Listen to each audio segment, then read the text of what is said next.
Quer saber sobre a origem do primeiro Papai Noel do mundo? Uma equipe desenterrou um monstro com chifres gigantes, mas não sabiam que era o Papai Noel. Olá a todos! Hoje vamos assistir a um filme de ficção científica chamado Papai Noel das Cavernas. Na véspera do Natal, uma equipe científica americana cavou na Finlândia uma camada de serragem para proteger o gelo subterrâneo. Mas o investidor Riley não ficou surpreso ao ouvir a notícia. Ele ordenou que os trabalhadores continuassem a mineração. A camada de serragem foi cavada mais fundo. Riley finalmente viu o gelo que estava esperando há tanto tempo, mas enquanto compartilhava sua alegria com os trabalhadores, duas crianças próximas viram esta cena. O menino Pietari acredita que a montanha que os trabalhadores estão cavando é o local para selar a tumba do Papai Noel. Por isso o menino sempre estudou silenciosamente as lendas relacionadas ao Papai Noel. Ele descobriu que o Papai Noel em livros antigos era registrado como extremamente feio. Além disso, ele comia crianças. Além disso, o Papai Noel costuma andar descalço na neve fria. Resumindo, o Papai Noel não é tão gentil quanto as pessoas dizem. A temporada de caça às renas chegou.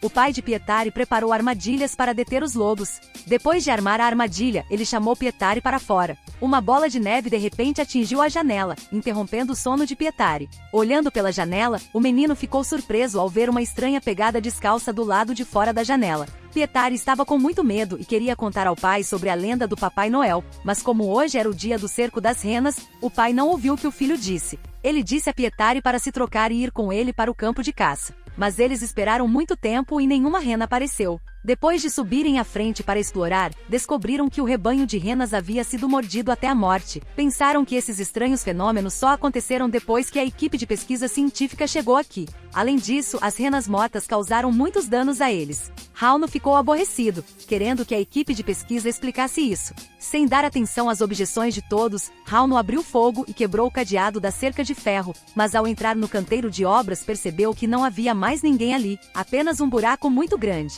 Embora Rauno tenha jogado sinalizadores no fosso, mas já estava escuro, era impossível ver qualquer coisa no fosso, então todos tiveram que ir para casa. Mas Pietari acredita que a equipe deveria ter acordado o Papai Noel. Acontece que, de acordo com livros antigos, as pessoas queriam punir o Papai Noel por matar crianças inocentes, então o atraíram para um lago congelado. Finalmente, o Papai Noel afundou abaixo. O inverno está chegando ao fim. Os humanos encontram um bloco gigante de gelo segurando o Papai Noel. Eles enterraram aquele bloco de gelo na montanha Corvatunturi para parar o Papai Noel. Ao ouvir isso, Juzo pensou que isso era apenas uma lenda, então ele não acreditou nas palavras de Pietari. Então Pietari só poderia voltar para casa e lembrar seu pai de estar atento ao perigo na véspera de Natal. Mas o pai também não acreditou nele e também não podia dizer a verdade. Ao mesmo tempo, o capataz encarregado de transportar o gigante cubo de gelo descobriu que o coração do monstro ainda batia lá dentro. Então ele rapidamente relatou a situação a Riley, mas inesperadamente os trabalhadores foram atacados por um homem descalço.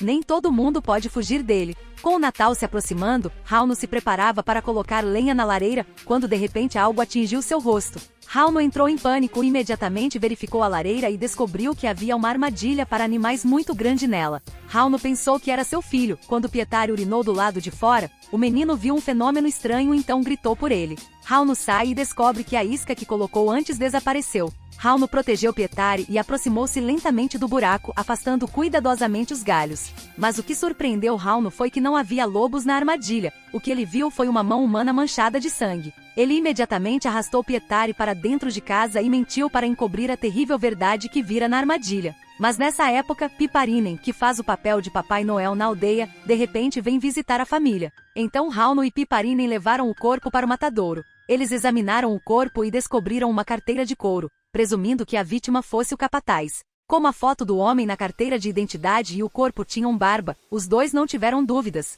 Pensando que ele morreu de sua armadilha, Rauno tentou destruir seu corpo. Mas Pietari não deu ouvidos ao pai. Enquanto o pai não prestava atenção, ele se esgueirou até a armadilha. No poço profundo sob a armadilha, ele descobre um saco e encontra uma estranha boneca. A boneca é feita de casca de árvore e tem uma cara bem monstruosa que assusta o menino. Então ele se dirigiu para o celeiro de seu pai. O menino viu o velho. Neste momento, o velho mudou de repente. Mas Rauno avistou seu filho espiando, e ele rapidamente começou a persegui-lo. Com medo, Pietari entrou em um carro da polícia. Rauno temeu que seu crime fosse exposto, então desistiu. O carro da polícia parou rapidamente na casa do amigo de Rauno. Então Rauno descobriu que os sacos de batata da casa do amigo haviam sumido. A polícia disse-lhes que o mais estranho foi que todos os aquecedores da aldeia também foram roubados na noite passada. Rauno ficou aliviado por seu filho não denunciá-lo. Quando ele estava prestes a tirar Pietari daqui, o menino correu escada acima para ver Juzo. Ele ficou chocado ao descobrir que também havia uma boneca estranha na cama de Juzo.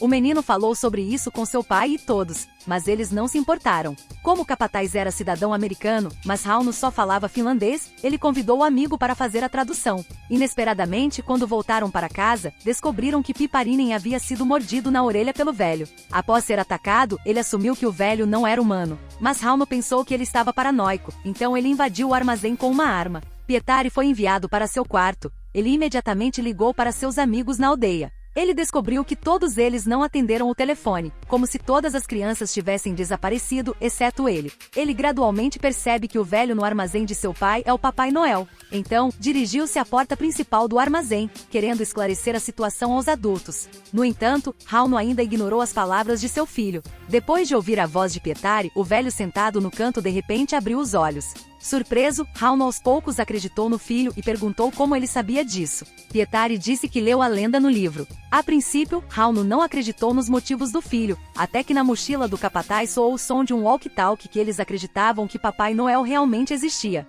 Diante do interrogatório de Riley, Rauno traça um plano, preparando-se para trocar Papai Noel por Riley. Mas ao chegar, Riley diz a Rauno que a pessoa trancada lá dentro não é o Papai Noel, é apenas o duende do Papai Noel. Neste momento, incontáveis goblins apareceram de repente. Eles rapidamente aniquilaram a equipe próxima. Pouco depois, Riley também foi morto, então todos correram para se esconder no armazém. Mas o que os surpreendeu foi o bloco de gelo no armazém, que era o Papai Noel com chifres gigantes. Além disso, as lareiras e as crianças também ficavam aqui. Os elfos queriam descongelar o Papai Noel, então roubaram todas as lareiras e sequestraram crianças para preparar uma refeição farta para o Papai Noel. Depois de adivinhar as intenções dos monstros, os três jogaram fora todos os aquecedores. Juzo também foi salvo pelo pai. O menino entrou em pânico e chorou alto. Vendo que o Papai Noel estava prestes a ser libertado, Pietari rapidamente abriu fogo. Após esse tiro, todos se acalmaram temporariamente. Com base no conhecimento lido no livro, Pietari anunciou seu plano. Sob o comando do menino, todos começaram a se dividir em ação.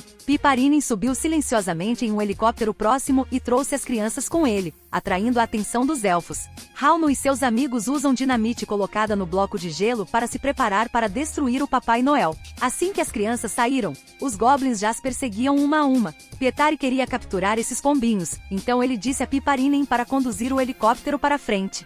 Inicialmente, o menino pretendia fechar a barreira, mas ao chegar à barreira, Pietari descobriu que a porta da barreira não estava aberta. Então ele se aventurou a descer e abriu a porta da barreira. De repente, a linha de energia explodiu e Pietari congelou ao ver a cena diante de seus olhos. Nesse momento, Rauno e o amigo terminaram de montar a dinamite, mas antes de partir como uma façanha, serraram 2 chifres na cabeça do Papai Noel. Então eles apertaram o botão. No final, o Papai Noel foi destruído pela dinamite. Depois que o Papai Noel morreu, os duendes também se perderam, pararam na frente de Pietari e ficaram sem graça. Vendo que o perigo havia sido resolvido, eles deram um suspiro de alívio. Clever Pietari criou uma maneira de ajudar as pessoas a lidar com os danos. Eles começaram a treinar esses elfos para se tornarem Papai Noel. Se isso for bem sucedido, esses goblins se tornarão uma mercadoria importante na Finlândia e serão vendidos a preços altos para países com alta demanda. Graças a esse tipo de negócio, Pietari e seu pai não sofrem mais com a pobreza, eles podem finalmente viver uma vida feliz. O filme acabou, adeus.